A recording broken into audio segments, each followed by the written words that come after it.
J'adresse un salut cordial à vous tous qui rejoignez cette conférence. Bienvenue dans ce cours de connaissance de soi. Aujourd'hui, nous examinerons le sujet numéro 3, dans lequel nous apprendrons tout ce qui concerne la projection astrale, le dédoublement astral ou le voyage astral, c'est la même chose. Nous verrons de quoi il s'agit et à quoi sert cette pratique. Aussi, nous réfuterons certaines idées fausses qui existent par rapport à cette pratique, et nous verrons différentes techniques pour réaliser la projection astrale consciente, et le pas à pas de cette pratique. Alors, commençons ce sujet en expliquant brièvement ce qu'est la projection astrale, et pourquoi elle porte ce nom. Pourquoi est-ce appelée projection astrale? On l'appelle projection ou dédoublement, parce qu'elle consiste à sortir un double interne, ou âme, un corps exactement le même que le corps physique, mais qui n'est pas de nature cellulaire comme le corps physique, mais plutôt de nature moléculaire.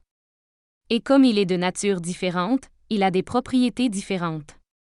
Par exemple, ce corps peut s'étirer et s'étirer puis revenir à son état d'origine, donc si nous sommes dépliés et que nous tendons un doigt pour vérifier si nous sommes dans le physique ou dans l'astral, si nous sommes dans la dimension astrale, le doigt s'étirer comme s'il était en caoutchouc. Aussi avec ce corps, étant de nature plus légère, nous pouvons voler, nous pouvons traverser les murs. Donc, si nous sommes dans l'astral et que nous sautons, nous pouvons rester flottants dans les airs. Ou si nous essayons de traverser un mur ou n'importe quel objet avec notre main, nous pouvons le faire. Et ainsi, nous vérifions que nous sommes dans le plan astral. Et la raison pour laquelle il s'appelle astral est qu'avec lui, nous pouvons voyager vers tous les corps célestes ou astraux. Donc, si nous nous sommes toujours demandé s'il y avait de la vie sur d'autres planètes, dans une projection astrale consciente, nous pouvons l'étudier directement. Mais ce qu'il est important pour nous de comprendre, c'est que la projection astrale n'a rien de paranormal ou d'étrange. Non, c'est un processus complètement naturel qui se produit chaque fois que notre corps physique s'endort. Chaque fois que nous nous endormons, nous allons dans le monde astral, et comme nous le faisons habituellement inconsciemment, nous y projetons tous nos désirs refoulés, ou nous y allons projeter et répéter les mêmes choses que nous faisions pendant la journée. Mais souvent, nous recevons de nombreux messages de cette partie consciente qui nous constitue, qui est notre esprit, et ces messages arrivent presque toujours de manière symbolique. Et toutes ces expériences que notre âme a, quand notre corps physique dort, c'est ce dont nous nous souvenons comme des rêves quand nous nous réveillons. Comme notre conscience est endormie, nous ne réalisons pas que nous sommes hors de notre corps, nous ne réalisons pas que nous rêvons, aussi absurde soit-il, c'est-à-dire que nous pouvons voir des éléphants voler, et cela n'appelle pas réaliser que nous sommes dans un rêve. Alors que nous commençons à faire le travail d'éveil de notre conscience pendant la journée en pratiquant la mort psychologique, nous pourrons devenir plus conscients la nuit. Cependant, de nombreuses personnes, même sans avoir entendu parler de ce sujet, ont déjà fait l'expérience de savoir qu'elles sont dans un rêve ou même d'avoir quitté leur corps et ont vu leur corps physique allongé en train de dormir. Donc, ce que nous cherchons à enseigner dans cette conférence, c'est comment faire ce processus de la nature consciemment. Comment prendre conscience du moment où notre corps astral se détache du corps physique lorsqu'il s'endort. Et enseigner à quoi sert cette pratique. Alors, voyons. Pourquoi pouvons-nous utiliser la projection astrale? Que pouvons-nous étudier lorsque nous sommes dépliés dans le plan astral? Je pense que la première chose que nous vérifions lorsque nous réalisons une projection astrale consciente est de réaliser que nous ne sommes pas seulement le corps physique. Et nous nous en rendons compte, lorsque nous nous voyons en dehors de notre corps physique, nous déplaçant à volonté avec un autre corps. La deuxième chose que nous réalisons en faisant cette pratique pour la première fois, c'est qu'il y a plus de dimensions que cette troisième dimension. Et après ces premières vérifications, s'ouvre un nouveau monde d'expérience, d'investigation et de vérification que nous pouvons effectuer dans cette dimension supérieure de la nature. Les informations que nous pouvons obtenir dans l'astral sont illimitées. Et la projection astrale est en elle-même un outil très important pour la connaissance de soi.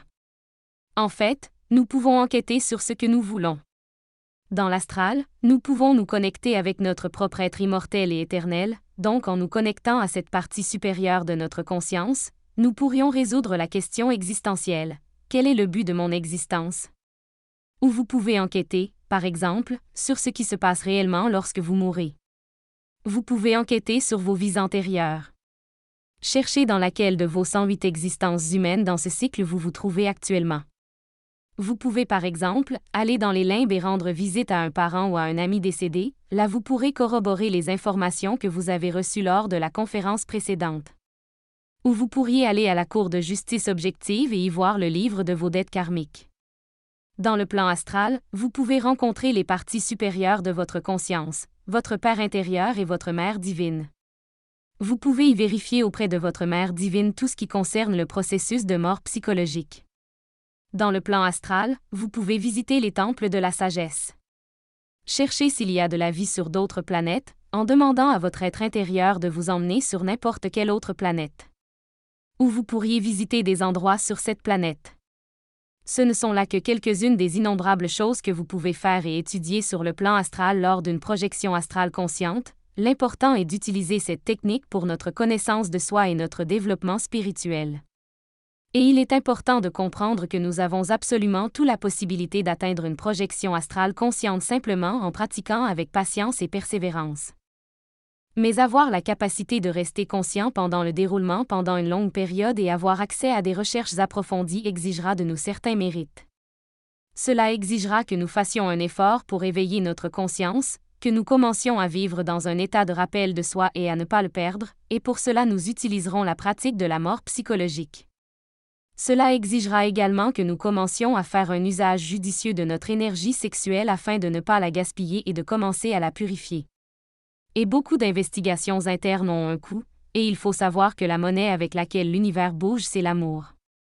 Ainsi, lorsque nous nous efforçons d'aimer les autres, c'est-à-dire d'aider les autres à s'éveiller, nous générons les mérites afin d'être éveillés dans le monde intérieur et nous donnons accès à une grande partie de la vaste sagesse intérieure. Maintenant, avant de commencer à expliquer comment la pratique de la projection astrale est effectuée, parlons un peu de certaines idées fausses qui existent par rapport à cette pratique. Par exemple, certains disent que c'est une pratique dangereuse, que vous pouvez vous perdre dans le plan astral et ne pas revenir.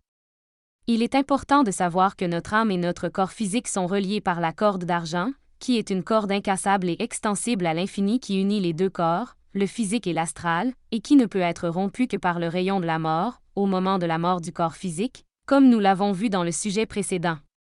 Par conséquent, les rumeurs et les mythes sur certains dangers pendant le voyage astral sont invalides et sans fondement, comme le fait que nous pouvons rester dans l'astral et ne pas revenir, ou que lorsque nous revenons, quelqu'un d'autre pourrait être à l'intérieur de notre corps.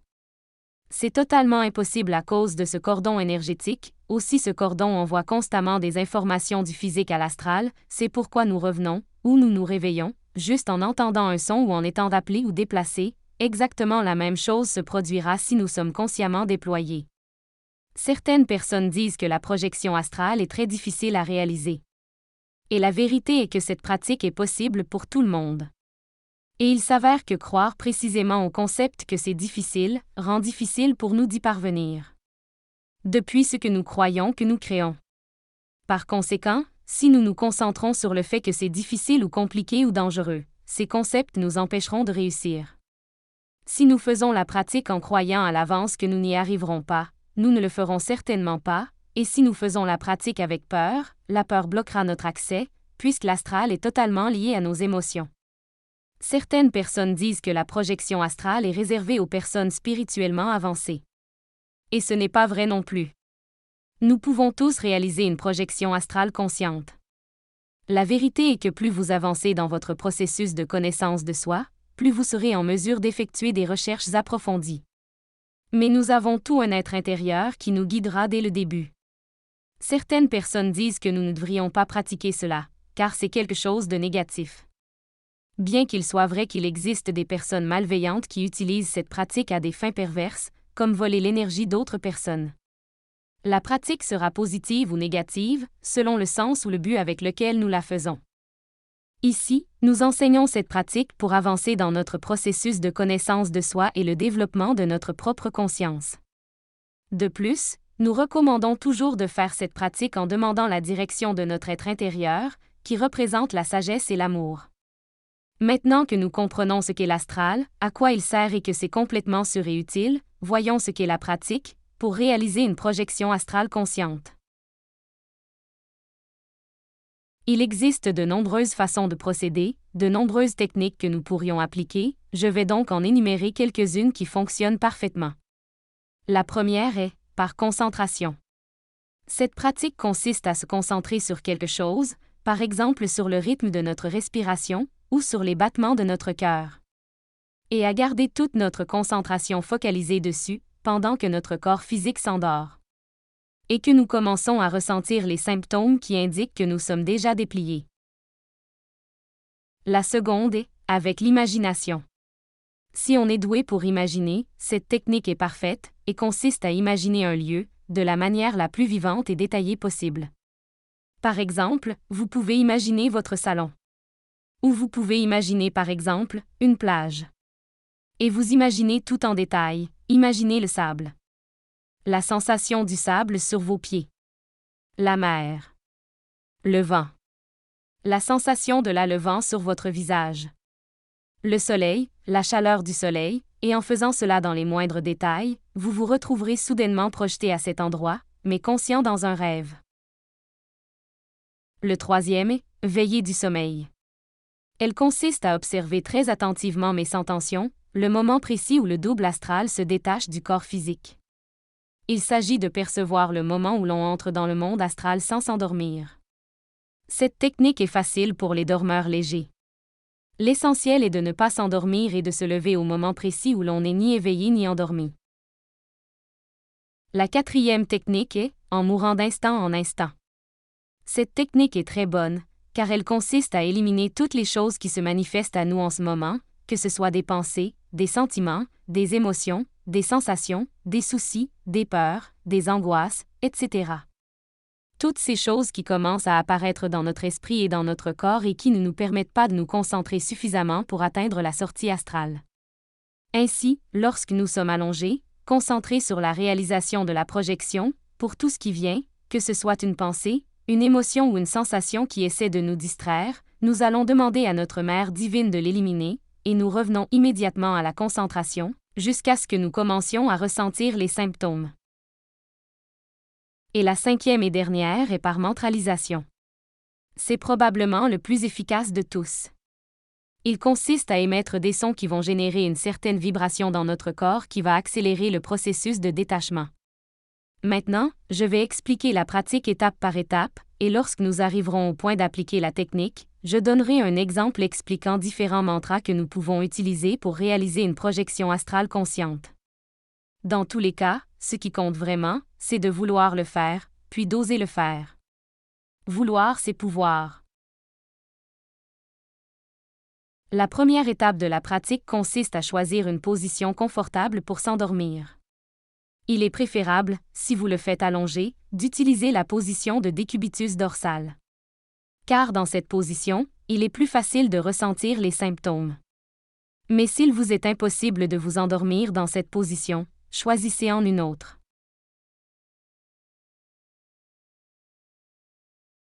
La deuxième étape consiste à nettoyer le niveau d'énergie et à fermer l'endroit où vous vous trouvez avec un cercle magique. J'enseignerai le sujet des conjurations de protection dans la leçon 7. Cette conjuration de protection consiste à faire un chant mantrique qui nettoiera l'environnement de toute énergie négative qui pourrait vous distraire de la pratique, puis à faire un cercle de lumière qui fermera l'endroit afin que ces énergies négatives ne puissent pas revenir. Ces conjurations nous aident également à éviter la paralysie du sommeil.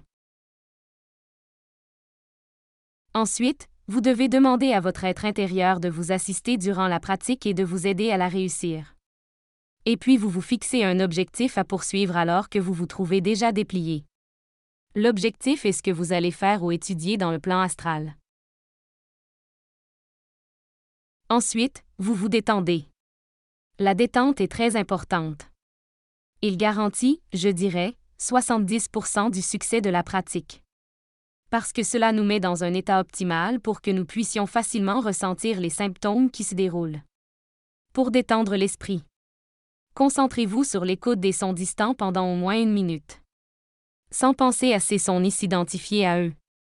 Il suffit de les écouter et de les laisser partir, et de rechercher des sons de plus en plus éloignés. Pour détendre l'émotion, respirez profondément et lentement. Expirez par la bouche. Répétez autant de fois que nécessaire jusqu'à ce que vous sentiez le centre émotionnel détendu. Pour détendre le corps physique. Visualisez comment une lumière vive, quelle que soit la couleur relaxante que vous choisissez, détend toutes les parties de votre corps de bas en haut, en commençant par votre pied droit. Visualisez-le, sentez-le, mais ne le bougez pas. Ensuite, ordonnez à votre pied de se détendre et de se calmer. Si vous ne vous endormez pas rapidement, vous pouvez le faire doigt par doigt. Puis la partie avant du pied droit, le talon, la semelle, et vous leur ordonnez de se détendre.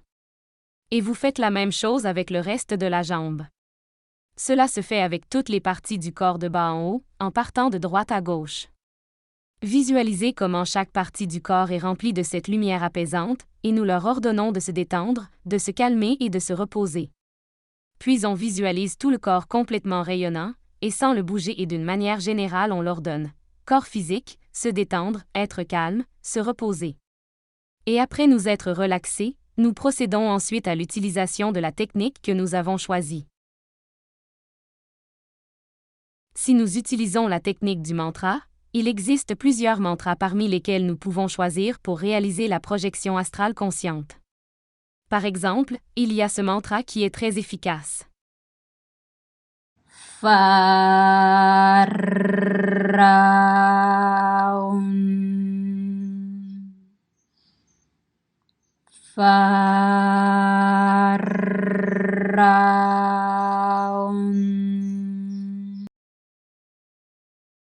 En chantant ce mantra, nous nous concentrons sur la zone située entre les sourcils et nous pouvons y imaginer une pyramide. Un autre mantra que nous pourrions utiliser est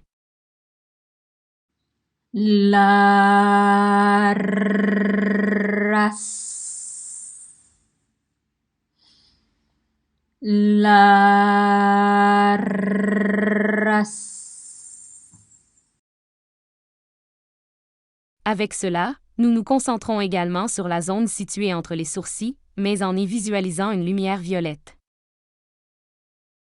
Un autre mantra que nous pouvons utiliser est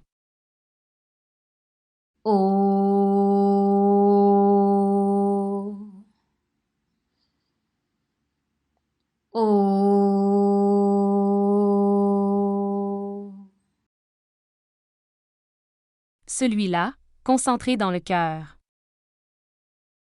Ou vous pouvez utiliser le mantra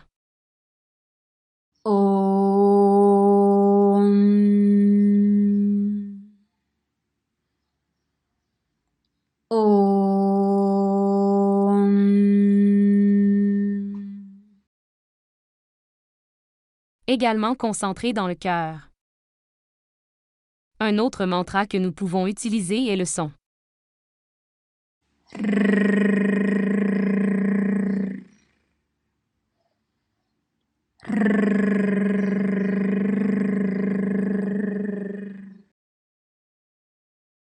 Celui-ci, concentré dans le larynx.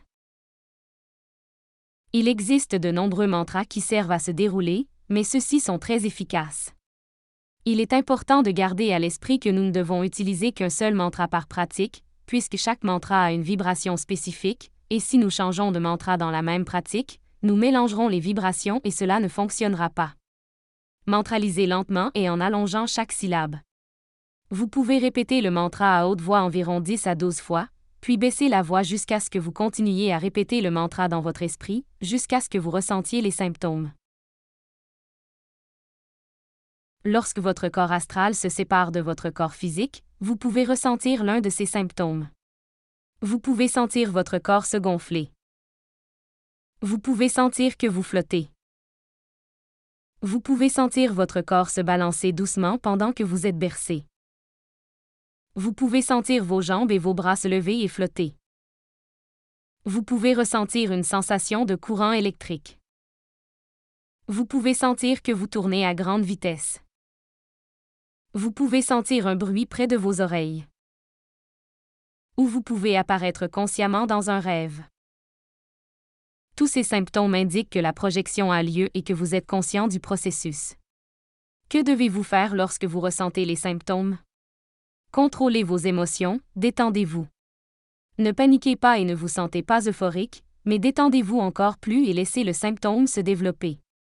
Lorsque vous sentez que le symptôme est suffisamment fort, passez à l'étape suivante, lequel consiste à se lever et à vérifier si vous êtes déjà déplié. Vous pouvez le faire en sautant avec l'intention de flotter, en tendant un doigt ou en essayant de traverser quelque chose avec votre main, par exemple. Si après vérification, vous constatez que vous êtes toujours dans le corps physique parce que vous ne flottez pas en sautant ou que votre doigt ne s'est pas étiré, retournez au lit et continuez à utiliser la technique jusqu'à ce que vous ressentiez l'un des symptômes. Si lorsque vous vérifiez, vous restez flottant, ou lorsque vous tirez sur votre doigt, il s'étire, cela signifie que vous êtes dans le plan astral, alors vous vous souvenez de votre objectif et foncez.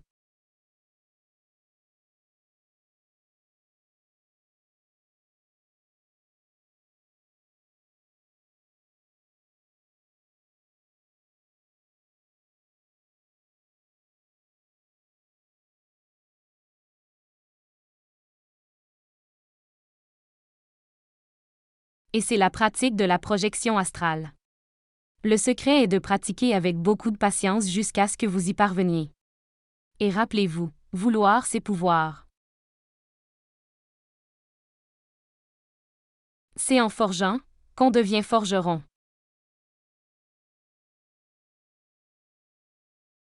Dans notre prochain sujet, nous étudierons les 7 centres énergétiques que nous avons dans notre corps physique. Nous allons apprendre comment aligner et équilibrer ces centres énergétiques, et comment gérer correctement la ressource la plus précieuse dont nous disposons, c'est-à-dire notre énergie. Jusqu'à la prochaine fois.